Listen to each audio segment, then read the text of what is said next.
El tema que vamos a discutir es la insuficiencia cardíaca avanzada, pero fundamentalmente dirigido a cuándo vamos a evaluar un paciente para trasplante cardíaco. La prevalencia de la insuficiencia cardíaca en general se considera que es un 2% de la población, o sea, un 2% de las personas padecen insuficiencia cardíaca en cualquiera de sus grados, pero su forma avanzada es un 0,2% de la población. O sea, un 10% de las insuficiencias cardíacas llegan a su forma avanzada.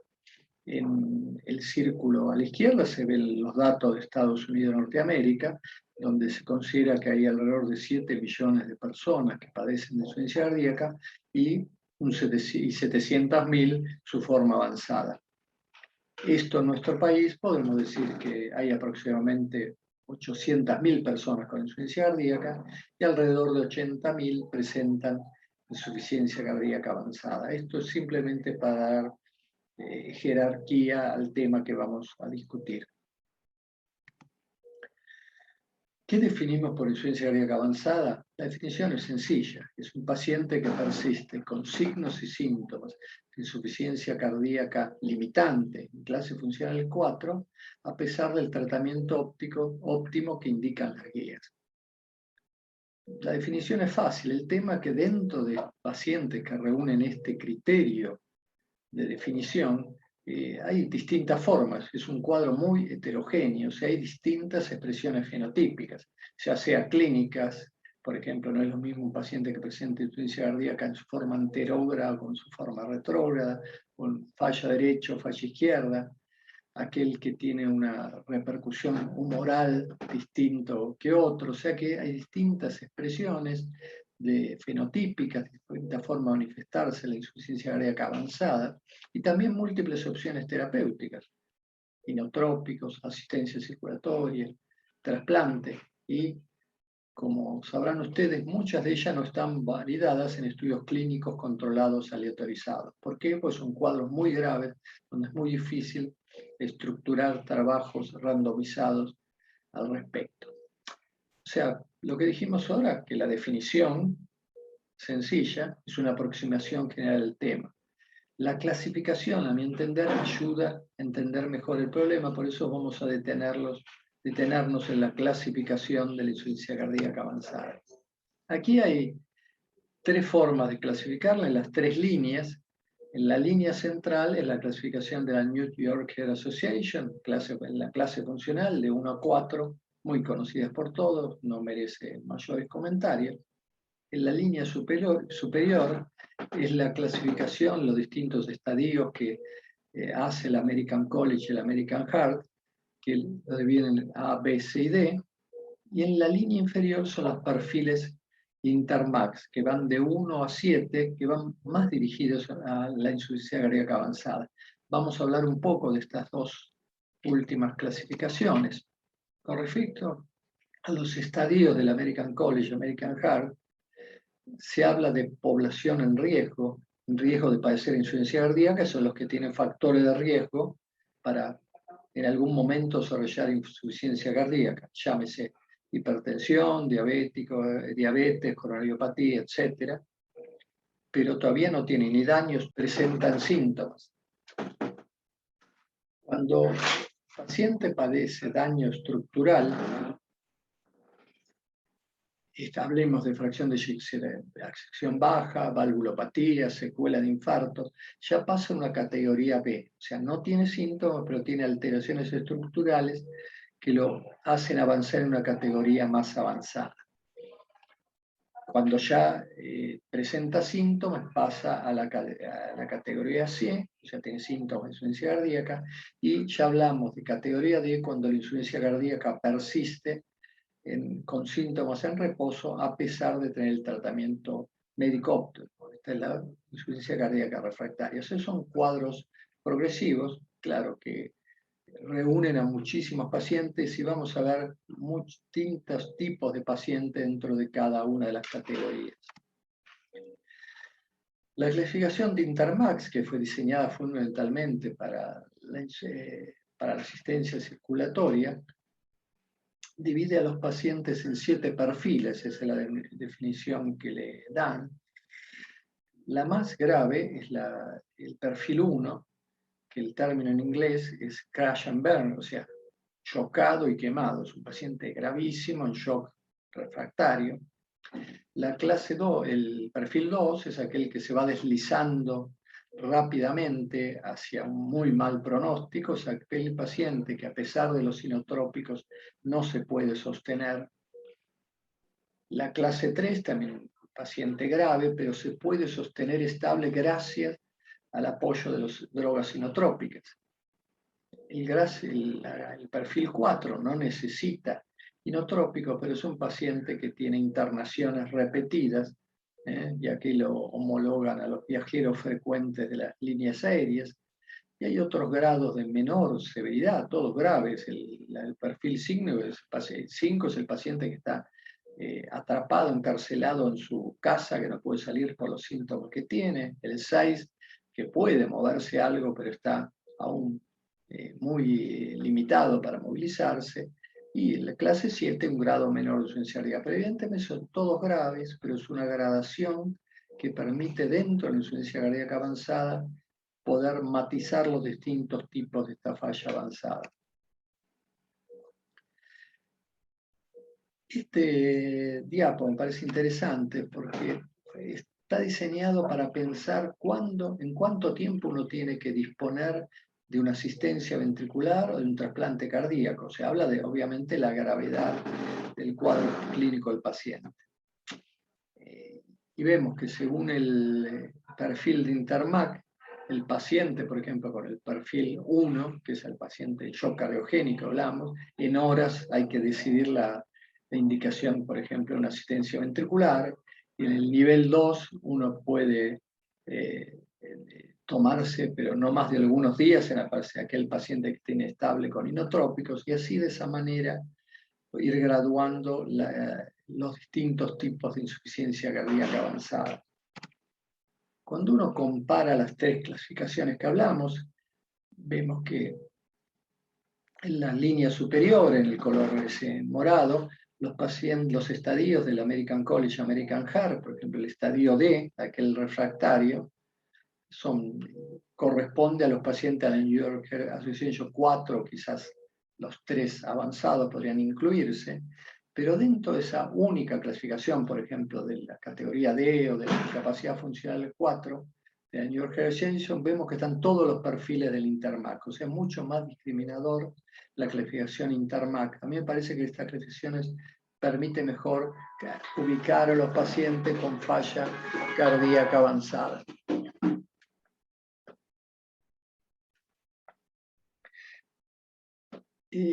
Con respecto a qué dicen las sociedades científicas con respecto a la falla cardíaca avanzada, la clasificación del American College, American Heart, que está en el círculo superior,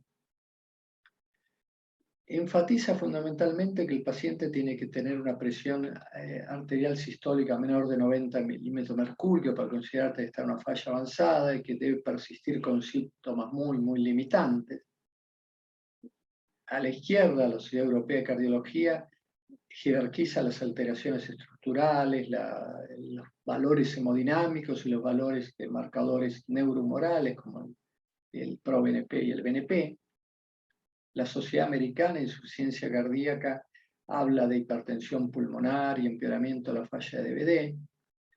En las áreas de intersección entre 2 sociedades científicas se ve cuáles son los puntos en común a ambas clasificaciones.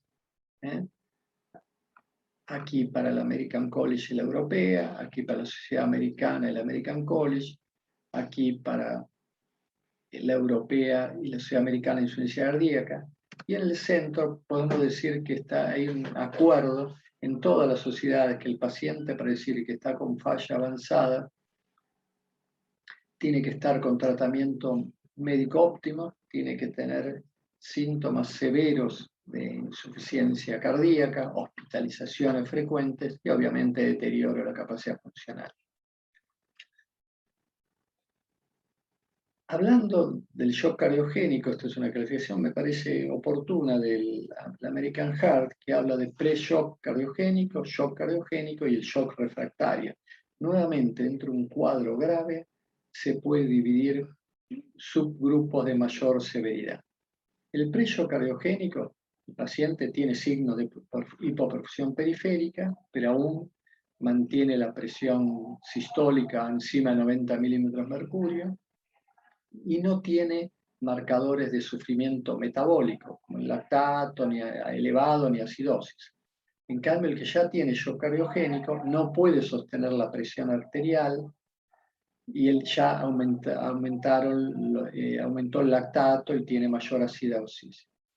Y el shock refractario es aquel que, a pesar de más o dos drogas vasoactivas, sigue con datos de shock, o sea, la hipoperfusión, la hipotensión y los marcadores metabólicos. Sin lugar a dudas, el shock cardiogénico tiene un pronóstico muy malo. Esta es una serie importante, varios centenares de pacientes de nuestro hospital, clasificados según la forma de presentación de insuficiencia cardíaca. Las líneas con mejor sobrevida corresponden a pacientes que ingresaron con edema agudo al pulmón o sobrecarga de volumen.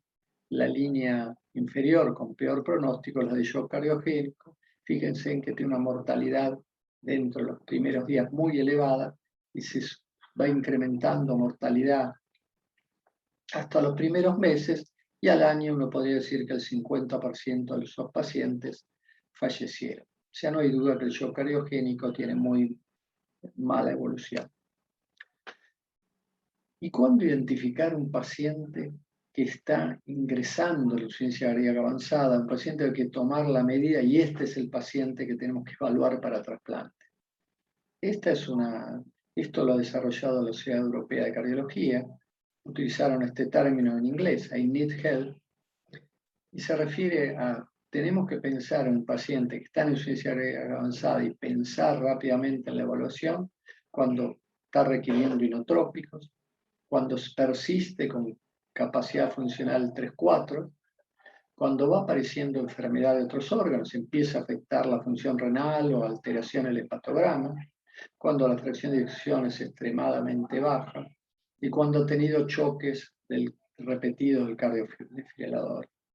También otro dato muy sencillo de recabar es si tiene hospitalizaciones frecuentes, si es necesario aumentar los diuréticos por presencia de edemas o signos de congestión pulmonar, si la presión arterial es baja, cosa bastante frecuente en esta patología, y fundamentalmente cuando las medicaciones que han demostrado valor pronóstico no se pueden administrar, fundamentalmente la causa habitual es la hipotensión arterial. Pues esto que parece un juego de palabras es muy sencillo de recordar y permite identificar a los pacientes que merecen evaluarse para trasplante, pues están en insuficiencia cardíaca avanzada. O sea que ustedes conocen estas curvas. En la curva superior se ve cómo se va deteriorando el paciente con insuficiencia cardíaca, se ve esa línea descendente con valles y nunca vuelve a la situación habitual. Y el comienzo de la insuficiencia cardíaca avanzada, marcada por las siglas que dijimos, eso es lo que tenemos que tener en cuenta. Cuando te aparecen esos datos, es que el paciente se va a desbarrancar en poco tiempo, y como el trasplante no es una situación que se pueda resolver en poco tiempo, te sabe lo que significa la lista de espera, es necesario tomar las medidas y evaluarlo oportunamente. A pesar de todo esto, que parecen cosas conocidas, esto es el resultado de 120 pacientes que recibimos para evaluar pretrasplante cardíaco en nuestro hospital, y vemos que al momento de evaluarse, más del 80% tenía insuficiencia renal moderada o severa, que significa que tenían un clearance de creatinina menor a 60 mililitros por minuto. Las 3/4 partes en la segunda columna tenían más de 3 hospitalizaciones en el último año. El 65% tenían alteraciones del hepatograma una cosa muy notoria, más del 40% ya tenían ascitis, son pacientes graves, o sea que me parece que todavía existe, tenemos que enfatizar en el reconocimiento precoz de estos pacientes y la derivación oportuna del paciente. ¿Por qué? Se pueden enfrentar estos pacientes y los hemos enfrentado, hemos podido hacer los trasplantes, pero obviamente el riesgo no es igual, el riesgo de estabilización inicial y el riesgo de soportar el trasplante no es lo mismo. Conclusiones. La insuficiencia cardíaca avanzada es un cuadro de alta mortalidad y en progresivo aumento. Esto, sin entrar en mucho detalle, va a ser en aumento porque la insuficiencia cardíaca va avanzando, la prevalencia de insuficiencia cardíaca va avanzando, la edad avanzada, la mayor sobrevida de los pacientes, las prácticas cardiológicas que permiten postergar algunas evoluciones, pero no limitan la posibilidad de desarrollar insuficiencia cardíaca en el futuro. O sea que, sin lugar a dudas, la insuficiencia cardíaca y su forma avanzada van a ir en progresivo aumento. Saber que existen múltiples alternativas terapéuticas. Como decíamos, no todas están disponibles en nuestro medio. Un ejemplo es la asistencia circulatoria, que tenemos bastante limitación, y no todas tienen un alto nivel de evidencia, pero son medidas que pueden ayudar al paciente. Pero la clave, y este es el motivo de esta charla, es el reconocimiento temprano, reconocer de la señal de alarma y poder al paciente brindar la atención en una institución preparada para este tipo de pacientes. Muchas gracias por su atención.